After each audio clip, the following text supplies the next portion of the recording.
On se tourne du côté de Jean-Sébastien Jutras, qui est planificateur financier à Jutras Gestion de Patrimoine pour notre discussion économique. Aujourd'hui, dans le Devoir, Jean-Sébastien, on parlait que l'inflation touche plus durement les pauvres que les riches. Puis on va parler d'investissement dans les prochaines minutes. Ça vient un peu tout avec ça. Quand on est en inflation comme ça, quand on a des sous, on peut investir et les taux d'intérêt sont hauts. Et quand on n'a pas de sous, ben on s'endette et là, les taux d'intérêt sont encore élevés. Donc, ça creuse encore plus l'écart de ce qu'on peut faire avec notre argent en situation d'inflation.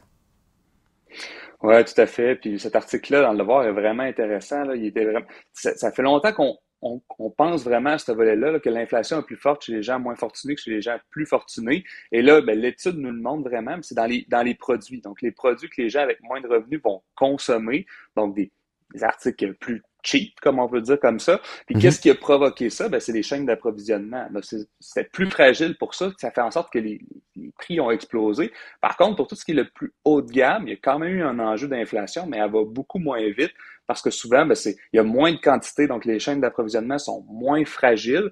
Donc finalement, on s'est rendu compte que puis même dans ma pratique, je le voyais, les gens plus fortunés me disaient, ben, tu sais, oui, je l'ai vu l'inflation, mais pas tant que ça. Les rendements sur les marchés sont bons. Les taux d'intérêt ont augmenté. Fait que, tu sais, l'argent rentre quand même. Puis oui, l'inflation est là, mais je m'en rends pas vraiment compte. Ben, on se rend compte vraiment que ces articles-là, que les gens plus fortunés achetaient, ben, ils ont eu de l'inflation, mais vraiment pas aussi fort que ce que les gens avec moins de revenus ont l'habitude d'acheter. Moi, j'ai trouvé que je l'ai remarqué beaucoup dans les restaurants. Je trouve que les restaurants qui étaient déjà chers, la facture n'a pas monté tant que ça. Puis tu sais, quand tu vas dans ce genre de restaurant-là, tu sais que ça va quand même te coûter plus, plus d'argent. Tu sais, mais j'ai pas trouvé l'écart si grand. Par contre, j'ai trouvé tous les restos qui étaient bon marché. Je trouve que les autres ont explosé. Puis puis là, je nommerai pas de marque, là, mais on en a tous des soupers en tête où tu fais tabarnouche. J'ai mangé une pizza, j'ai mangé une cuisse de poulet, puis on dirait que je viens d'aller manger un beau gros steak filet mignon. Tu sais, la facture est comme devenue exponentielle. Fait que c'est un peu le même rapport versus les objets moins de qualité et les objets de qualité. Tu marques un excellent point, puis on peut même s'en rendre. Puis l'étude ne marque pas ce volet-là, mais je suis convaincu qu'il y a une similarité dans les biens immobiliers. Donc, les biens immobiliers haut de gamme, on parle des maisons à 1 million de dollars et plus, peut-être même plus que ça, tout dépendant des secteurs. Ben, tu sais, demain, il y a une maison, je suis dans la ville de Québec, là, mettons, il y a une maison à Québec à 500 000 qui tombe en vente, ça se vend très rapidement. 400 000, 300 000, ça se vend très rapidement. Puis quand on tombe dans les maisons plus cher, ben c'est beaucoup plus long. Donc, finalement, les prix il n'y a pas de surenchère là-dedans. Fait on le voit que tout ce qui est plus haut de gamme, ben, ça a tendance à augmenter, mais moins vite que de l'autre côté. Parlons maintenant du profil d'investisseur, qui était le sujet principal de ta chronique aujourd'hui. Puis ça, là, on s'est tous fait demander ça, là, par un planificateur, notre institution bancaire. Là, on coche des cases, là, quel profil on est. On est risqué, on est intermédiaire, équilibré, ou on est un peu plus frileux. Là, je me souviens pas du terme, c'est pas frileux le bon terme, mais plus raisonnable. Donc, qu'est-ce qu'on devrait faire, honnêtement, sur une planification financière quand on commence à investir, je sais pas moi, dans la trentaine? Est-ce qu'on doit être conservateur? Est-ce qu'on doit être plus risqué? C'est quoi la bonne réponse? Ben, si les banques vous demandent un profil d'investisseur, c'est une espèce de questionnaire genre psychométrique, si on peut dire comme ça, là, qui montre le niveau de stress des gens. La raison, c'est parce qu'ils sont obligés de le faire. Ça prend ça prend des portefeuilles qui fit avec votre niveau de risque. Puis le niveau de risque, comme je disais, ça part de prudent, même très prudent, jusqu'à audacieux. Donc, il y a quelques niveaux là-dedans. Puis le niveau, plus que je suis audacieux, là, c'est pas qu'on va jouer au casino avec l'argent, on s'entend, c'est que plus qu'il va y avoir d'actions du marché boursier à l'intérieur du portefeuille, plus on est prudent, plus on va se retourner vers des titres sécuritaires, des titres à revenus fixes. Peut-être que les banquiers vont vous dire, un titre à revenus fixes, par exemple, Jean-François, c'est la ville de Montréal, demain, a fait un nouveau parc. Elle a besoin d'émettre de la dette pour financer ce parc-là. Donc, elle va émettre des obligations, disons, à 5 d'intérêt. Les banques vont acheter ça et vont mettre ça dans leur portefeuille. Pourquoi? Parce qu'une ville comme Montréal est capable de payer ses intérêts. Donc, c'est très, très sécuritaire dans un portefeuille, ce genre de titre-là. Donc, plus je suis prudent, plus j'ai des titres comme ça, des titres à revenus fixes, moins je le suis. Là, c'est plus des actions du marché boursier que je vais avoir. Des titres comme Google, Amazon. Je peux avoir d'autres types de titres qui sont plus sécuritaires, comme les épiceries, donc les banques.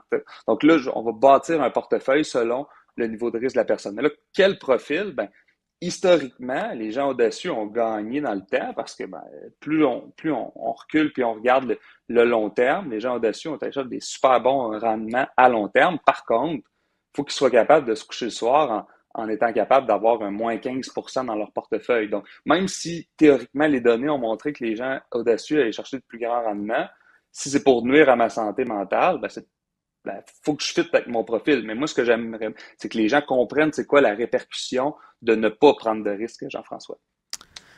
Ouais, écoute, tu m'as envoyé des chiffres, puis là, tu sais, évidemment, on est filmé, fait qu'on veut pas trop baisser les yeux, fait que je vais t'aider, je vais les donner. Donc, quelqu'un qui a été plus sécure sur 10 ans, là, la moyenne est alentour de 3%, donc la pire année à moins 12, la meilleure à 9,6, comparativement à quelqu'un qui a été plus risqué sur 10 ans, son portefeuille a fait du 8,78, avec sa meilleure année à plus 17, puis sa moins bonne année à moins 13. C'est sûr que le plus 17, on est toujours tout content. Quand on reçoit le moins 13, ça fait mal, puis c'est là des fois que ça empêche les gens de dormir. Reste que sur le long terme, Jean-Sébastien, un 3% versus un 8%. Reprenons mon exemple de quelqu'un qui prend un CELI à 30 ans. De 30 à 60 ans, si tu fais 8 versus si tu fais 3, la différence est énorme. C'est complètement un game changer. Puis les gens, là, ça, c'est une étude, un sondage plutôt de Desjardins. 40% des clients de Desjardins qui ont un profil comme équilibré. Ça veut dire sont pas audacieux, sont pas croissants, sont juste avant ça. Puis il y a un 30% qui sont prudents. Fait qu'il y a quand même une bonne majorité des gens Ils sont qui ont peur du risque. conservateurs. Est-ce que c'est culturel? Oui. Est-ce que c'est culturel au Québec? Potentiellement. On travaille assez fort pour générer des revenus. On a du capital. Là, on veut le conserver. Mais moi, je pense, Jean-François, que c'est plus risqué de ne pas prendre de risques. Parce que tu disais, on a des objectifs de retraite. Supposons que l'objectif, c'est retraite. Là, ça pourrait être acheter une maison, mais sur le long terme, habituellement, c'est de prendre sa retraite. Donc, mettons que l'objectif, là, c'est, moi, je dis à ma retraite, il faut que j'aille 1 million. C'est pas du tout un bon indicateur, là. C'est juste, ça va être facile pour le calcul que je vais vous Mhm. dire. Si à 65 ans, j'ai besoin d'1 million de dollars. Donc, si j'investis dans un portefeuille qui est croissant, qui va chercher en moyenne du 8% par année, j'ai 30 ans devant moi, c'est 705 dollars par mois qu'il faut que je mette. En mettant 705 dollars par mois pendant 30 ans, je vais avoir mon million de dollars. Si j'ai un profil qui est plus prudent, qui est conservateur, à 3%, ben c'est 1723 dollars par mois qu'il va falloir que je mette dans le même compte pour avoir le même million rendu 30 ans plus tard. Fait que Fait c'est que plus que le ici, double. c'est plus que le double. Puis pourquoi que si les liquidités sont à profusion, c'est pas un problème. Vous voulez pas prendre de risques, mettez-en en plus. Mais la réalité, c'est que les liquidités sont quand même pas là aujourd'hui pour la plupart des gens. Là, on n'est pas prêt à prendre de risques. Ben, j'ai le regret de dire que les objectifs de retraite ne seront pas possibles, ou du moins, vous n'aurez pas la retraite que vous allez escompter avoir. Donc, prendre du risque, on dirait que c'est comme on n'est jamais obligé de prendre du risque, mais quand on met ça dans un plan, donc si on met ça dans un plan sans risque et un plan avec risque, des fois les gens regardent ça et font hey, j'aurais pas une belle retraite. Ben, c'est sûr, on a décidé d'être conservateur. Si vous voulez une belle retraite, il faut mettre 2 fois plus d'argent et j'ai pas la capacité. Bon, ben, vous êtes quasiment rendu obligé de prendre un peu de risque. Ouais. Mais dans un monde idéal, moi, ce qu'on m'a toujours dit, c'est on peut en placer une petite partie sécure pour se faire du bien, puis une petite partie plus à risque, puis pour frapper les bonnes années, justement.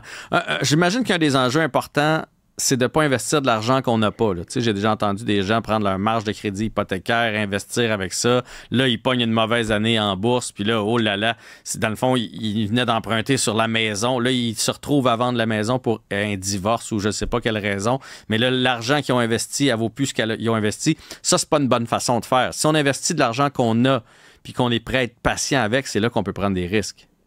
Ben, pour monsieur, madame, tout le monde, faire des prêts, on appelle ça des prêts leviers dans l'industrie.